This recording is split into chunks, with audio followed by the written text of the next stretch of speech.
All right, sorry about being late. As you can probably tell from my voice, I'm not well. So if my voice breaks or I cough in the microphone really loud, I am sorry. Come down with something over the weekend, of course. All right. Why is that so echoey?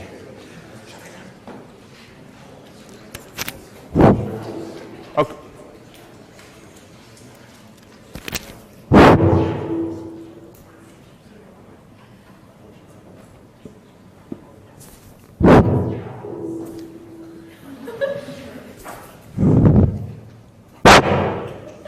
Hello? All right, that's better. Weird. Okay. All right, so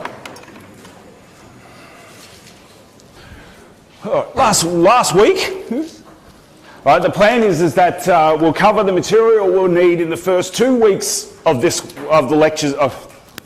Start again.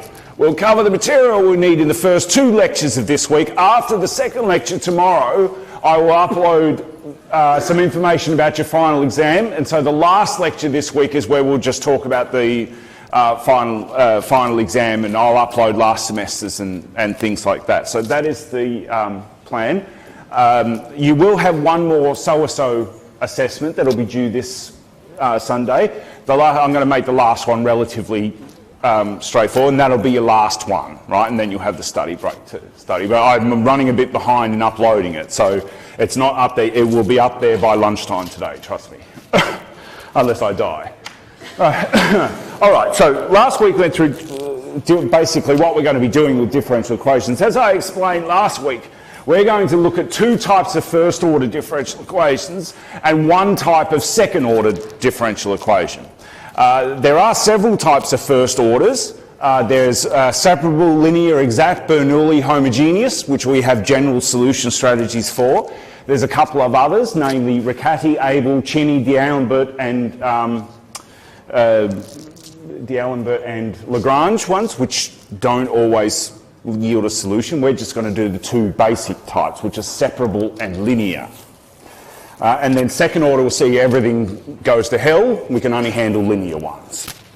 All right, so a general, as we said last week, a general first order differential equation is one that we can write in this form. So we've got dy dx equals some function of x and y that's given. The aim of the game here is to find the function y. Now, formally, it involves integration, which means it's going to have 2 problems. One, there will be an arbitrary constant floating around because we're looking for all the solutions, right, which we call the general solution. And the other problem, as we've seen with integration, it can't always be done, right? So there are lots of differential equations that we can't solve, right, that we need other methods to do it, more complicated functions or things like that. Of course, like with integration, any one I give you in this unit can be done using techniques we've covered. A separable one is very straightforward, right? A separable differential equation is one that can be separated. And what we mean by that is we think of the dy on dx as a fraction, just like we do with the chain rule and things like that. So we can move it around, right? Now this only works if the right-hand side can be written as a function of x times a function of y. Right, which means the x's and the y's can be separated and put on each side of the equation. So on one side you'll have all the y terms in the dy, on the other side you'll have all the x bits in the dx. So we've separated the 2 variables x and y. Right? So if the right-hand side is a function of x times a function of y, then we can rearrange it thinking about dy dx as a fraction. Another reason why I much prefer operator notation to dash notation. Play around with it a bit. Of course, g can't be 0. If g is 0, you're solving the differential equation is dy dx equals 0. Y is a constant, right? So you can safely assume that the gy is not 0. And you can put them on both sides. Now, generally, I put the y's on the left and the x's on the right. Of course, it makes no bloody difference, right? But that's just the way I do it. Doing this means that now formally you can integrate both sides. You integrate the left with respect to y because there's no x over there, and you integrate the right with respect to x because there's no y over there. Right?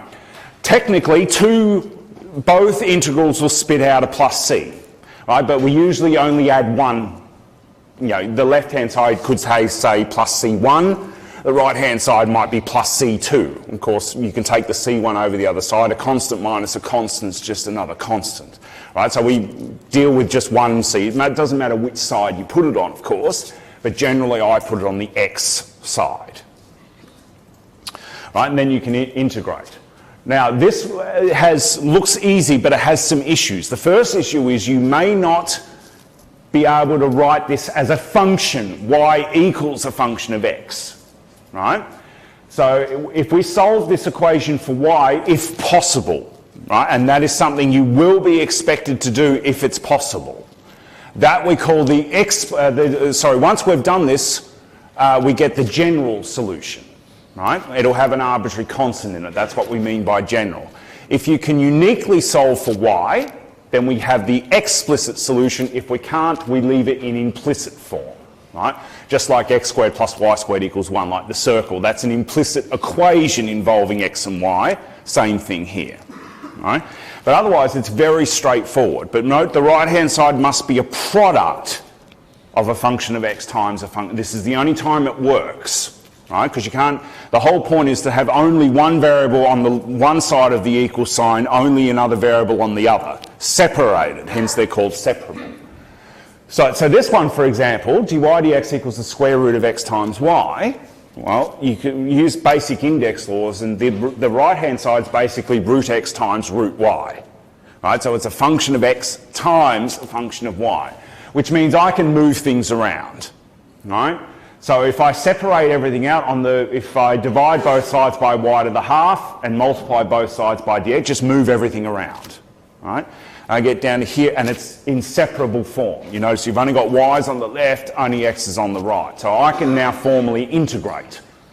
Right? So the left-hand side, I just integrate y to the n with respect to y. I get 2y to the, so I integral on the left, I get 2y to the half equals 2/3 x to the 3 on 2, and my plus c takes into account the constants from both sides. Right? So I don't usually add two different constants. Formally, you've got 2y to the half plus some constant equals 2/3 x to the 3 on 2 plus some other constant. Take one constant, slap it in the other one, right? There's only a single constant. One habit I have that, because I solve differential equations a lot, is that, of course, a constant, you can do whatever the hell you want with it, right? And I relabel it as I see fit, right? So when you get to there, the first line, that is the implicit solution. You solve that for y if you can, and the answer is unique. Now, obviously, in this one, you can see that you can. If I divide both sides by 2 and then square both sides, I get y equals a function involving x. I get the explicit solution. But notice that's actually not correct. What I should have written is that when I divide both sides by 2, it's actually 1/3 x to the 3 on 2 plus a half c. Right? But a half times a constant is just another constant. Right? So I just relabel half c to be c. Right? So, and I do that you don't have to do that. Just when you're reading through my solutions, just note that that is what I do. Right? Right, but other than that, it's pretty straightforward. Here's another one. Right? Y squared times sine, you can see straight away that it's a function of x times a function of y. I can move stuff around.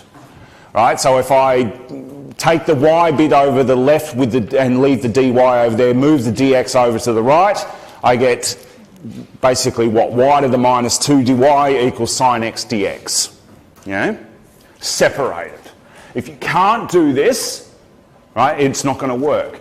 If that function on the right hand, if this dA was dy dx equals y squared plus sine of x, that is not separable because you can't do this. It doesn't work. Right? You can't separate on the equal sign and have only x's on the left, only y's on the right, or the other way around. But if that was y squared plus sine of x, that is an awful differential equation to solve. That's a Riccati differential equation. Very nasty. Not something we're going to do. Right? But now I can integrate. Integral of y to the minus 2 is, of course, minus y to the minus 1. integral of sines minus cos. I add one constant. It doesn't matter which side you add it to. I usually add it to the x side, but of course it makes no difference. All right? And this is the implicit solution. Right? Then you've got to look at it and say, well, can I solve that for y uniquely? Now, what I mean by uniquely is, let's say that this became, the answer was y squared equals minus cos x plus c. I wouldn't solve that for y, because that would give me two solutions, plus minus the square root. I don't want that. Right? So you only solve for the explicit solution if you can, and it's unique. Right? This one, of course, you can. Right? And notice that I have relabeled plus c to minus c. Right? Again, that's just something I do.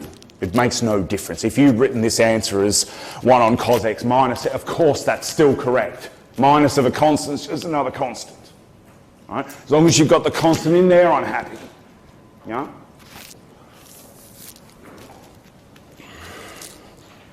Right, and that's the explicit solution. And of course you can check your answer. If you differentiate this with respect to x, when you get an explicit solution, you can check. If you differentiate this with respect to x and play with it a bit, you will get to there. Right? What about this one? Right? Now, if you look at that right-hand side long enough, hopefully you can see that that is a function of x times a function of y. You can think of that as cos of x times y over 1 plus y squared. Right?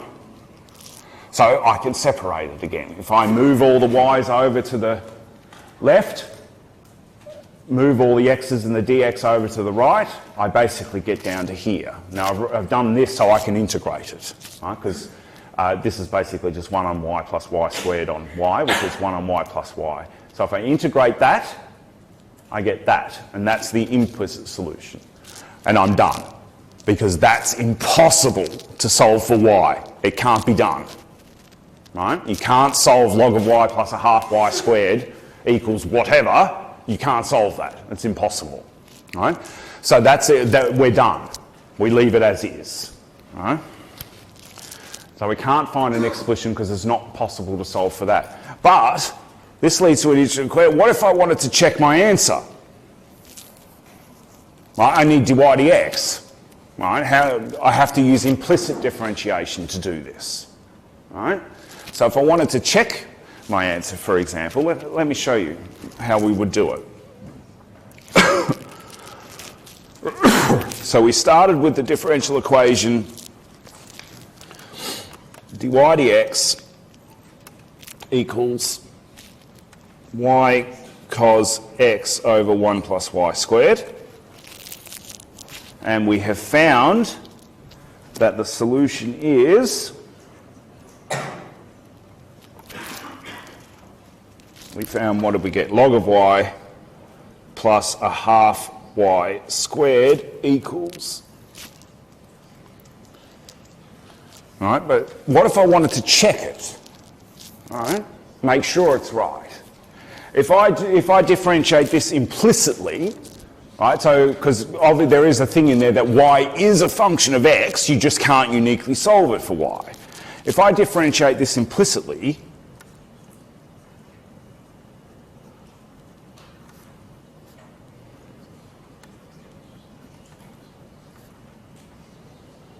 I get that.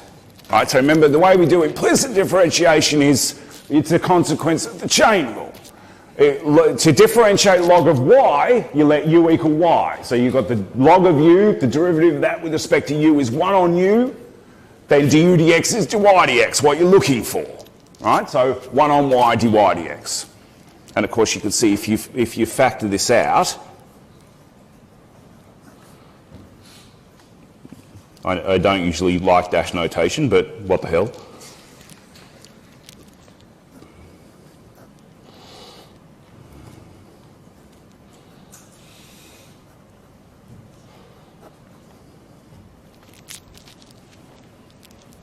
All right?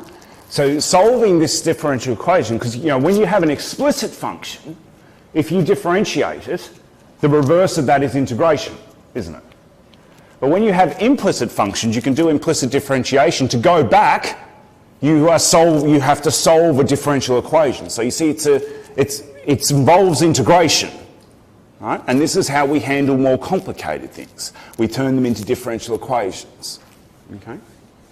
So separable ones are very straightforward. Of course, we're all provided on the fact that you can integrate the two things, and I will always give you ones that can be done. Right? And I might be a bit mean about it and give you one that requires, say, integration by parts or whatever, or that sort of thing. Okay? So separable ones, separable ones are pretty straightforward. Right? There's one more type of first order DE that pops up a lot, which are called linear. And remember from last week, when I say a differential equation is linear, what I mean is it is linear in the function I'm looking for. I don't give a damn what the x is doing. It's what the y is doing that matters. All right?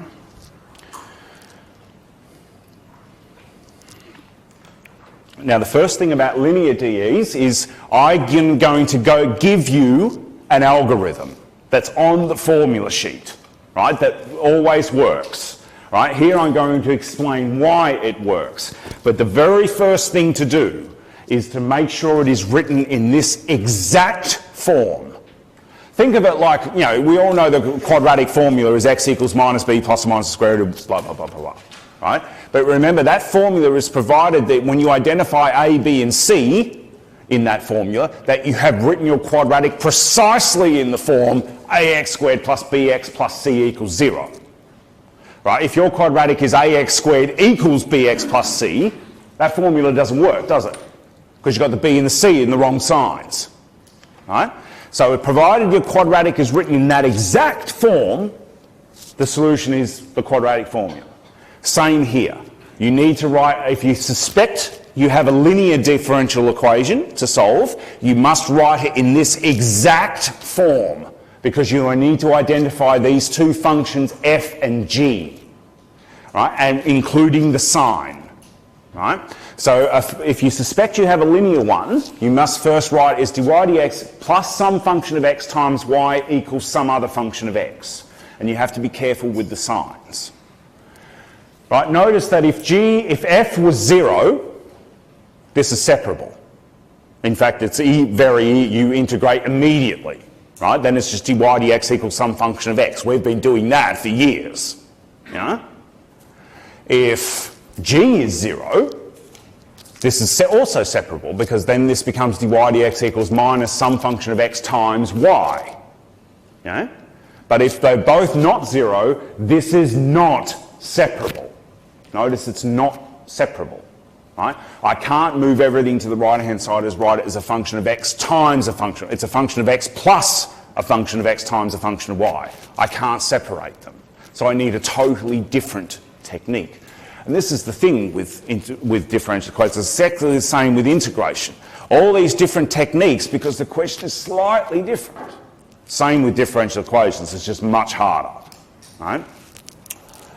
Right, so here f and g are arbitrary functions of x, and notice it's linear in y, right? There's no y squared. So if I ask you to solve this following first order DE, if there's a y squared, square root y cos y, no chance it's linear, right? It's got to be separable, because that's the only other one we've done, right? Right, but if it's not separable, then, because we're only doing the two, if it's not separable, it's got to be linear. Before I go through the algorithm though, I want to show you how would you attack something like this?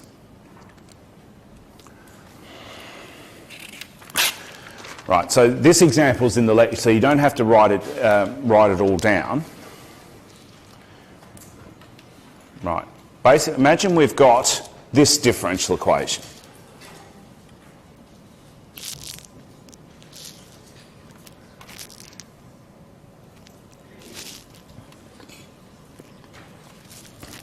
Right. Now, of course, the first thing we have to do is decide if it's separable or linear. Now, hopefully you could see very quickly, there's no chance in hell that's separable, is it? Right? If I put everything over on the right, that's not a function of x times a function of y. Right? It's a function of x plus a function of x times y. That's not separable. Right? So in our case, it's got to be linear. But how the hell would you do it? What you basically do is a trick, right? It's like the product rule backwards, right? So the product rule for differentiation, right? If I could think of a way to write the left-hand side as the derivative of the product of two things, I'd be done, wouldn't I? Right? So what I want to be able to do, can I write this as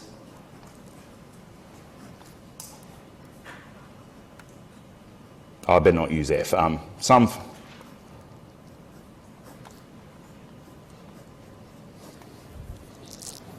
Because if I could integrate, couldn't I, immediately. If I integrate the left, I get capital F times Y, and I've just got to integrate G. And I'm done, basically, aren't I? Right? But the key here is, how do I recognise when to apply the product rule backwards? Right? So, for example, let's say you had, if I wrote this as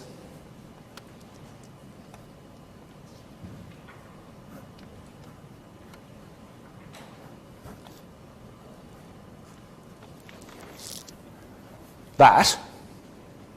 Now let's concentrate on the left. If I differentiate that with the product rule, what happens? Well, I get the second bit times the derivative of the first bit plus the first bit times the derivative of the second bit, don't I? Yeah?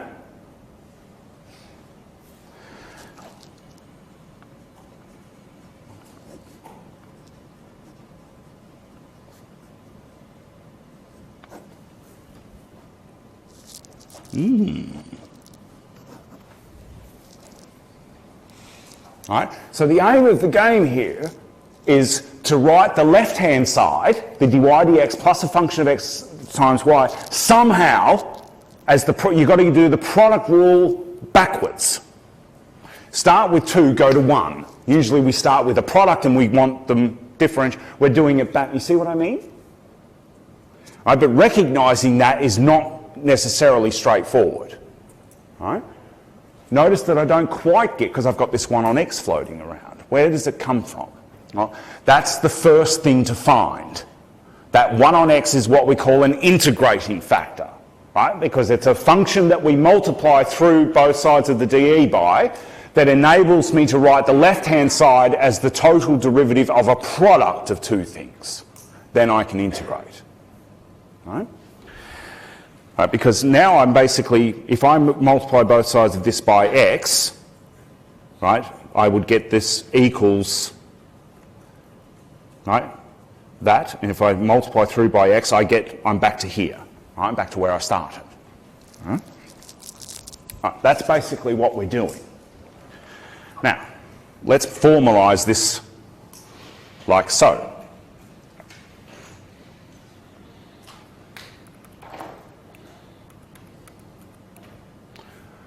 Right, to solve this, what I'm going to do is I'm going to multiply both sides of this differential equation by a function that I call I, because I'm going to call it an integrating factor. So I for integrating factor.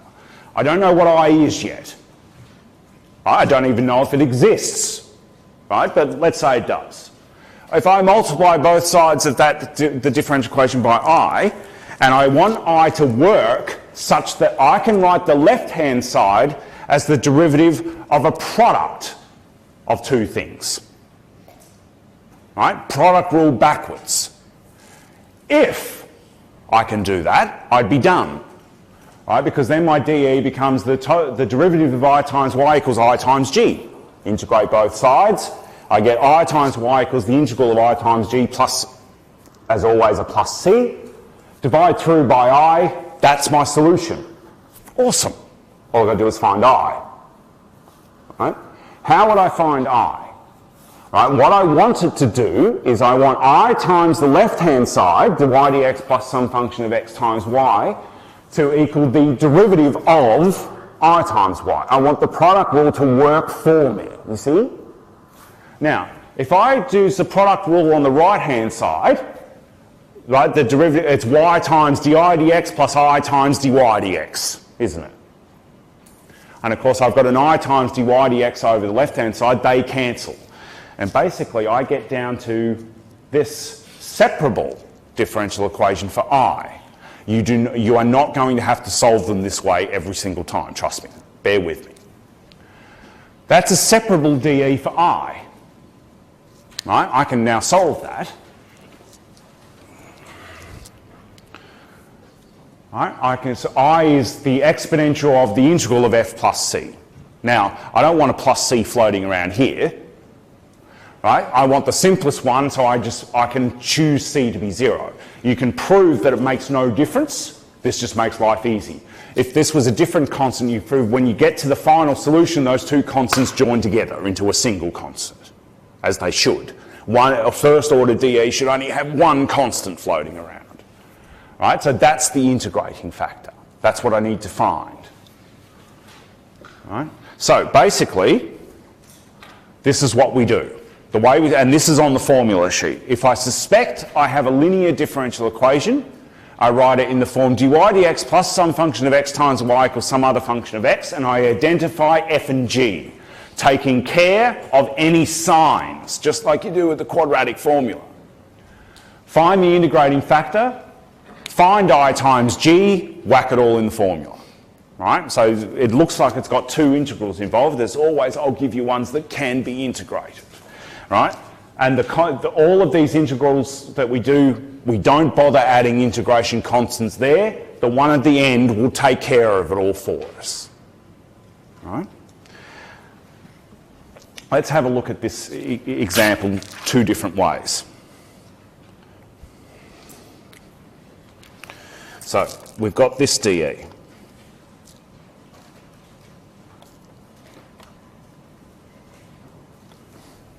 Right?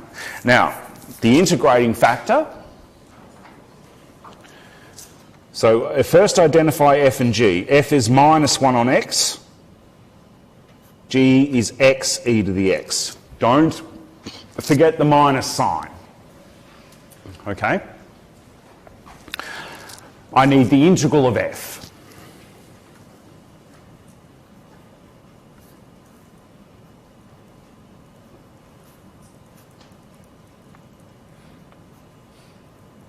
Technically, it's minus log of x plus c, but I don't bother adding constants here. The one at the end will take care of it all. But there's a second thing to note here, right? If I've got a minus log, the next thing I have to do, I've told you that the integrating factor is that, e to the integral of f. Right? This is the first common mistake that's always made. So you get e to the minus log of x. Right? Now remember, of course, exponentials and logs are inverses of each other. But this does not become minus x. Right? It's got to be e to the log of something is when they undo each other. Not e to the minus or e to the 2 times log or something like that. So when this happens at this step, when you get logs, you always write it as log of whatever, right, using the log laws, right? So remember log law minus, because that minus 1 out the front is power, basically, right? So log law says that log of x to the minus 1 is the same as minus log of x, right? Because then when you get to here, you don't do this and make this mistake. This is... Now they undo each other. Right? Because if you stuff this up, this is going to have a knock-on effect at the next step. Right? Because the next step is once you've found I, you need to find the integral of I times g. Yes? Now if you'd stuffed this up and said it was this,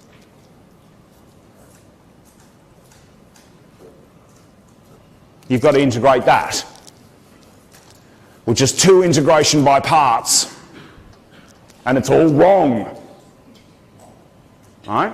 And this comes back, remember when I ask you to do things like integration by parts, 2, maybe 3 times is it. Right? But this isn't right. Right? Because what it should be is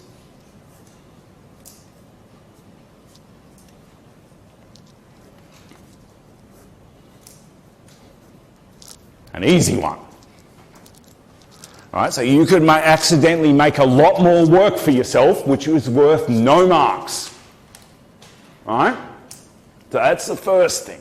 If your integrating factor gives you a log term, or if the integral of f gives you a log term, because the next step is you need e to the integral of f. If there's a log, use the log laws to write it as 1 times log of whatever the hell it is.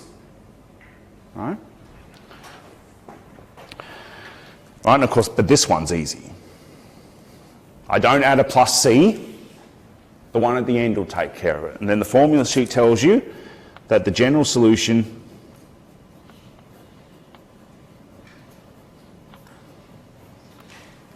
is that. And you just now whack everything in and clean it up.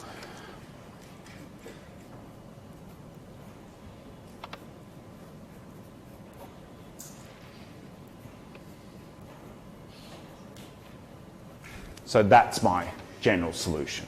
And notice you'll always, because it's linear, you'll always get explicit solutions. Right? And of course you can check. If I wanted to check my answer, what would I do? Well, I reckoned, thank you, I reckon that's my solution. If I differentiate this, product rule, yeah. Now the differential equation I solved was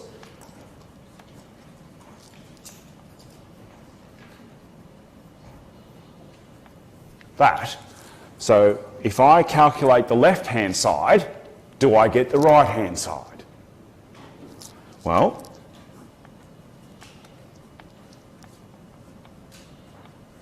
right, that's that bit.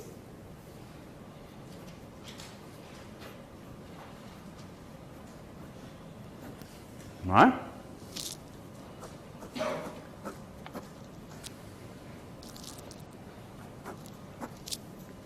Yes. You see? You expand all that out, you'll get exactly the right-hand side. And again, notice the constant doesn't, value of the constant makes no difference, as it should. Right? Right, so these ones have an algorithm, but basically the purpose of the integrating factor is so you can use the product rule backwards. Right? Now it is helpful to understand why this works. Actually, the hell with it. Let's actually show exactly what's written on the formula sheet. So,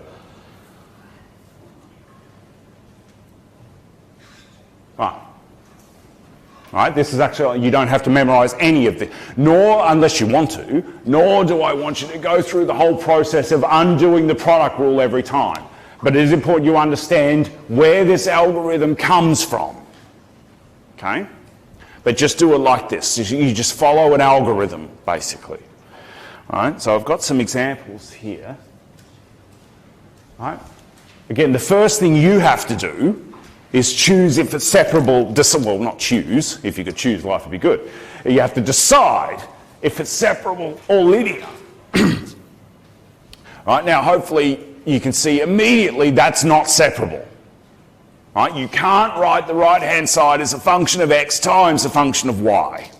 Right? So it's got to be linear because they're the only two we're doing. Right? Write it in standard form. Right?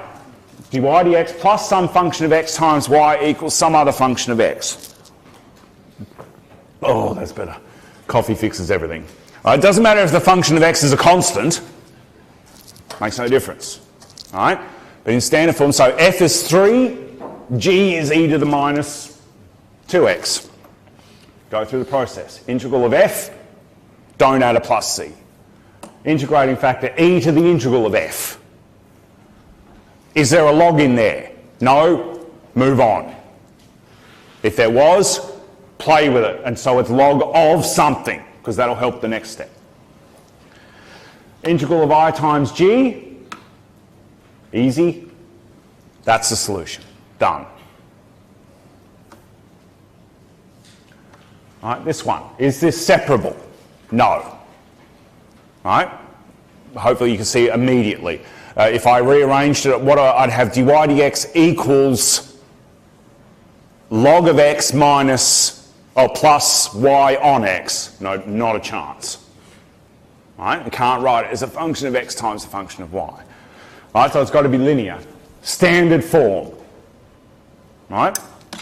Dy dx plus some function of x times y equals some function of x. So f here is minus 1 on x, g is log of x. Right? So integrate f. I get a minus log of x. Immediately, log of x to the minus 1. Yeah? Because then I, which is e to the integral of f, is x to the minus 1, not minus x. Right? That's the most common mistake we see. Then you've got to integrate I times g. Right, so it's 1 on x times log of x. This is a simple substitution. If you'd stuffed that up and it was x times log of x, that's integration by parts. Right? It's got to ruin everything. Right? You get totally the wrong answer. Right, this one's a simple substitution with the log of x, the derivative's 1 on x. Right? Again, notice I don't add all the plus c's here because this one at the end takes care of it, and then just plug it in. 1 on I times the integral of I times g plus c on I, and you just clean it up. Okay? All right, so that's the, as I said, that is the most common mistake it's made. But other than that, linear ones are pretty straightforward because you just follow an algorithm. Right? Now, I'm never going to get you to rederive this algorithm, but it is important that you understand why this works. So what I would like, along with doing the examples, what I would like you to do is go through this